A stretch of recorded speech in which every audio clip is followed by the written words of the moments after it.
देवताय शतमानं भवति शतायुः पुरुषः शतेन्द्रिय आयुष्येवेन्द्रिये प्रतिष्ठति लोका समस्ता सुखिनो भवन्तु लोका समस्ता सुखिनो നവതി ആഘോഷിക്കുന്ന നവതിയിലേക്ക് കരുതലോടെ കാലടികൾ എടുത്തു വയ്ക്കുന്ന ശ്രീ കെ എൽ മോഹനവർമ്മ സ്വാമി. അദ്ദേഹത്തെപ്പറ്റി ഞാൻ കൂടുതലായി പറയാനില്ല, കാരണം അത് പ്രഗത്ഭനായ പി എസ് ജോയി അദ്ദേഹത്തെ അവലോകനം ചെയ്ത് സംസാരിക്കുമെന്ന് ഞാൻ പ്രതീക്ഷിക്കുന്നുണ്ട്. സ്വാഗത ചടങ്ങിലേക്ക് മാത്രം ഫോക്കസ് ചെയ്യാം. ഈ സമൂഹത്തെ തൊട്ടുരുമ്മിപ്പോകുന്ന കാലിക പ്രാധാന്യമുള്ള വിഷയങ്ങളെ ഗ്രാമഭാഷയിൽ അവധൂതനെ പോലെ വിവരിക്കുന്ന ഒരു സാഹിത്യകാരനായിട്ടാണ് ഞാൻ അദ്ദേഹത്തെ കാണുന്നത്. സാഹിത്യവും സാഹിത്യത്തിൻ്റെ കോൺട്രിബ്യൂഷനെ പറ്റി പറയുവാൻ ഞാൻ ആളല്ല. നിരവധി സാഹിത്യകാരന്മാരുടെ പണ്ഡിത ദിവസം ഇവിടെ ഉണ്ട്. അതുകൊണ്ട് സാഹിത്യവും പിന്നെ ചരിത്ര ജ്ഞാനവും തമ്മിൽ വ്യത്യാസമുണ്ടെന്നുള്ള വസ്തുത ഓർക്കണം. എല്ലാം ഒരു സാച്ചുറേഷൻ പോയിന്റിൽ വന്ന് നിൽക്കുന്നത് ഒരു സത്യത്തെ, ട്രൂത്തിനെ ഉയർത്തിപ്പിടിക്കുന്നതിന് വേണ്ടിയാണ്. സാഹിത്യകാരന്മാരെപ്പോഴും എസ്തെറ്റിക് ട്രൂത്തിൽ ഫോക്കസ് ചെയ്യുന്നു. എസ്തെറ്റിക് ട്രൂത്ത് എന്ന് പറയുമ്പോൾ കാവ്യ സത്യമാണ്. ആ കാവ്യസത്യത്തിൽ ഫോക്കസ് ചെയ്യുമ്പോൾ ആ കാവ്യസത്യത്തിനോട് യോജിച്ച് ഒരു പക്ഷേ ചരിത്രകാരന്മാർ പോകുവാൻ തയ്യാറാവാത്ത ഒരു അവസ്ഥ ചില കാലഘട്ടങ്ങളിൽ ഉണ്ടായിട്ടുണ്ട്, ഇപ്പോൾ ഉണ്ടായിക്കൊണ്ടിരിക്കുന്നു. ആ കാവ്യസത്യത്തിന് ഒരു ഉദാഹരണം പറയാം. എൻ്റെ കണ്ണനിത്ര കറുപ്പ് നിറം, കാളിന്തിയിൽ കുളിച്ചതിനാള് എന്നൊക്കെ ഒരു കാവ്യസത്യമാണ്. ആ കാവ്യസത്യം എസ്തെറ്റിക് ട്രൂത്താണ്. ആ എസ്തെറ്റിക് ട്രൂത്ത് വിട്ട് ലോകസത്യമുണ്ട്, വേൾഡ് ട്രൂത്ത്. ആ വേൾഡ് ട്രൂത്തിലും ചരിത്രകാരന്മാർ ഇപ്പം ഫോക്കസ് ചെയ്യാറില്ല. ലിയോപോൾഡ് ഫൺ റാങ്കയും നെബൂറും അടങ്ങുന്ന ഒരുപറ്റം ചരിത്രകാരന്മാരെ ആശയ രംഗത്ത് വന്നിട്ട് relate history to what actually happened എന്നുള്ളൊരു നിഗമനമായി രംഗത്ത് വന്നതിൽ പിന്നെ ലോകസത്യത്തെ അവർ തൃണവൽക്കരിച്ചുകൊണ്ട് പുതിയൊരു സത്യത്തിന് രൂപം കൊടുക്കുകയാണ്. അതാണ് ഹിസ്റ്റോറിക്കൽ ട്രൂത്ത്സ്. ഒരു ഉദാഹരണം പറയാം. Adolf ഹിറ്റ്ലറിൻ്റെ mine കാംഫ് ലോകസത്യമാണ്. ലോകസത്യം എന്ന് പറഞ്ഞാൽ അങ്ങനെ ബയോഗ്രഫി എഴുതി അദ്ദേഹത്തിൻ്റെ രാഷ്ട്രീയത്തിൽ പടിപടിയായിട്ട് കയറി വന്ന അവിടെ ജനതയെ ഭരിച്ച് ലോകത്തെ ഭരിക്കുവാനുള്ള വ്യഗ്രതയിൽ അങ്ങനെ ചരിത്രം അങ്ങനെ പോകുന്നു. അതിൽ ലോകസത്യമുണ്ട്, പക്ഷെ ഹിസ്റ്റോറിക്കൽ ട്രൂത്ത് ഇല്ല. ആ ഹിസ്റ്റോറിക്കൽ ട്രൂത്തിന് പ്രാധാന്യം കൊടുത്തുകൊണ്ടുള്ള ഗവേഷക പദ്ധതികൾക്ക് രൂപം കൊടുത്തിരിക്കുന്ന ഒരു കാലഘട്ടമാണ് ഇന്ന്. ആ ഒരു വ്യത്യാസത്തെ മനസ്സിലാക്കിക്കൊണ്ട് തന്നെ കെ എൽ മോഹനവർമ്മ സാറിൻ്റെ ഓഹരി മുതലായ കൃതികളിൽ ഈ മൂന്ന് ഉൾപ്പെടുത്തിക്കൊണ്ടാണ് അദ്ദേഹം എഴുതിയതെന്ന് ചില അഭിമാനത്തോടെ പറയുവാൻ ഞാൻ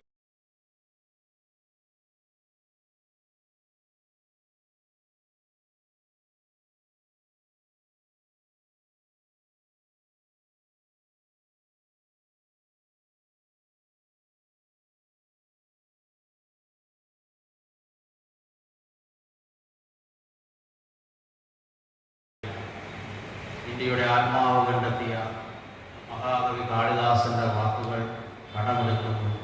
ദേവകൾ കാക്കട്ടെ ഭവാന്റെ മാത്രം.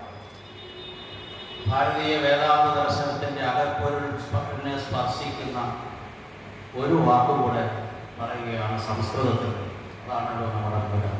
അസ്തുതേ ഭദ്രം നിത്യം, അസ്തുതേ ഭദ്രം നിത്യം. ഈ ഉദ്ഘാടനം ഞാൻ പെട്ടെന്ന് ഉദ്ഘാടന പ്രസംഗത്തിൻ്റെ ഹൈപ്പോത്തീസിസ്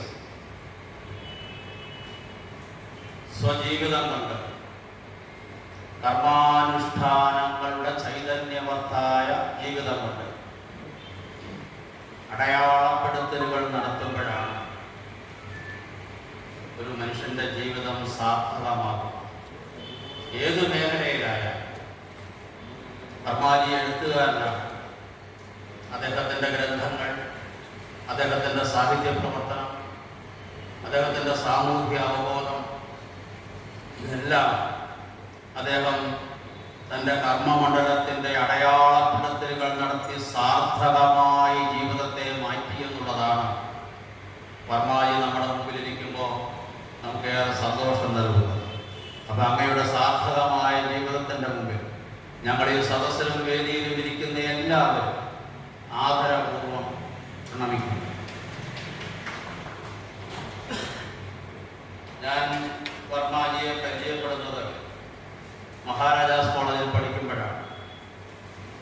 സാഹിത്യവും സംസ്കാരവുമായി ബന്ധമുള്ള ആളുകളെല്ലാം എനിക്ക് അടുപ്പക്കാരായത് മഹാരാജാസ് കോളേജിൽ നിന്നാണ്. കാലം കുറഞ്ഞ ദിനങ്ങളിലാണെങ്കിൽ പോലും എം കെ സാനു സാറിൻ്റെയും അയ്യപ്പ പണിക്കരുടെയും സുകുമാർ അഴീക്കോടിൻ്റെയും OM വി കുറുപ്പ് സാറിൻ്റെയും എല്ലാം ഭാഗികമായി വന്ന് ക്ലാസ് എടുക്കുമ്പോൾ ക്ലാസ്സിലിരിക്കാനുള്ള ഭാഗ്യം എനിക്ക് സിദ്ധിച്ചിട്ടുണ്ട്. വിട്ടുപോയൊരു പേര് നരേന്ദ്രപ്രസാദ് സാറിൻ്റെ. അദ്ദേഹം ക്ലാസ് കഴിഞ്ഞ് ഞങ്ങളോടൊപ്പം ഈ പട്ടണത്തിലൂടെ നടക്കുമായിരുന്നു സിനിമയിൽ വരുന്നതിന് മുമ്പ്. അദ്ദേഹത്തിൻ്റെ സിനിമയിലേക്കുള്ള പ്രവേശനം സിനിമയ്ക്ക് നേട്ടമായെങ്കിലും മലയാള സാഹിത്യത്തിന് അത് വലിയ നഷ്ടം തന്നെ ഉണ്ടാക്കി. അങ്ങനെ ഈ ആളുകൾ, ഈ പ്രഗത്ഭരായ ആളുകൾ, പണ്ഡിത മഹാമാനികളുടെ സാന്നിധ്യം കൊണ്ട് ജീവിതത്തിൽ ഒരു ചെറിയ ക്ഷയിച്ചു വന്നയാളാണ്. ആ കൂട്ടത്തിൽ അതിന് കാരണക്കാരായവരിൽ മോഹനവർമ്മ സാറും. ഞങ്ങൾ MA മലയാളം ക്ലാസ്സിൽ പഠിക്കുമ്പോൾ ഞങ്ങളുടെ വൈകുന്നേരങ്ങൾ ഈ സാഹിത്യ പരിഷത്തിലേക്കാണ് വന്നുകൊണ്ടിരുന്നത്. അവിടെ വർമ്മ സാർ ഉണ്ടാവും. കേരളത്തിലെ പ്രഗത്ഭരായ സാഹിത്യകാരന്മാർ പല ദിവസവും പലരായി വന്നുകൊണ്ടിരുന്നു. അങ്ങനെ സാഹിത്യത്തോടുള്ള ഒരു അഭിനിവേശം തന്നെ ഉണ്ടായി. വർമ്മ സാറ് അന്ന് ഒട്ടേറെ വായനക്കാരുള്ള നോവലിസ്റ്റാണ്. അദ്ദേഹത്തിൻ്റെ നോവലുകൾ കടകളിൽ പോയി ആളുകൾ പ്രത്യേകമായി ചോദിച്ചു വാങ്ങുന്ന ഒരു കാലഘട്ടം ഉണ്ടായി. അപ്പോൾ ആ കാലഘട്ടം എന്തുകൊണ്ടാണ് അങ്ങനെ ഒരു ആളുകൾക്ക്, ഒരു വായനക്കാർക്ക് ഇത്രയേറെ ഒരു ആഭിമുഖ്യം വർമാജിയോട് ഉണ്ടാവാനുള്ള കാരണം എന്താണ്? 2-3 കാരണങ്ങളാണ്. അതിലൊന്ന് പ്രസാദാത്മകമായ ശൈലിയും നർമ്മമധുരമായ മുഹൂർത്തങ്ങളും എഴുത്തിൻ്റെ തുടക്കം മുതൽ ദൃശ്യമാണ് അദ്ദേഹത്തിന്. സാധാരണ അധികം എഴുത്തുകാരിലില്ല. നമ്മൾ കേരളത്തിലെ ഏറ്റവും കൂടുതൽ ആളുകൾ വായിക്കുന്നത് വള്ളുവനാടൻ ഭാഷാ ശൈലിയിൽ എഴുതുന്ന കൃതികളാണ്. എഴുത്തിയുടെയൊക്കെ വള്ളുവനാടൻ ഭാഷ കൊണ്ടാണ് ആ ഒരു മാന്ത്രിക സ്പർശം അതിലേക്ക് കൊണ്ടുവരുന്നത്. വള്ളുവനാട് ജനിച്ചില്ലെങ്കിലും വള്ളുവനാടൻ ഭാഷാ ശൈലിയുടെ ഒരു മാസ്മരിക സ്പർശം മോഹനവർമ്മ സാറുണ്ട്, മാധവക്കുട്ടിയുണ്ട്, ശ്രീകുമാരി ചേച്ചിയുണ്ട്. അവരൊക്കെ ആ ഭാഷയുടെ ഒരു മാസ്മരികത കൊണ്ടാണ് വായനക്കാരെ ആകർഷിക്കുന്നത്. മോഹനവർമ്മ സാറിൻ്റെ കഥകളിലെല്ലാം, നോവലുകളിലെല്ലാം ഈ ഭാഷയുടെ ഒരു മാസ്മരികത ദൃശ്യമായിരുന്നു. പ്രസാദാത്മകമായ ശൈലിയാണ് ഒരു എഴുത്തുകാരനെ സംബന്ധിച്ചിടത്തോളം ഏറ്റവും അനിവാര്യമായ ഒന്നാണ്. അതുപോലെ തന്നെ നർമ്മമധുരമായ മുഹൂർത്തങ്ങൾ അദ്ദേഹം തൻ്റെ രചനയിലൂടെ സൃഷ്ടിച്ചു.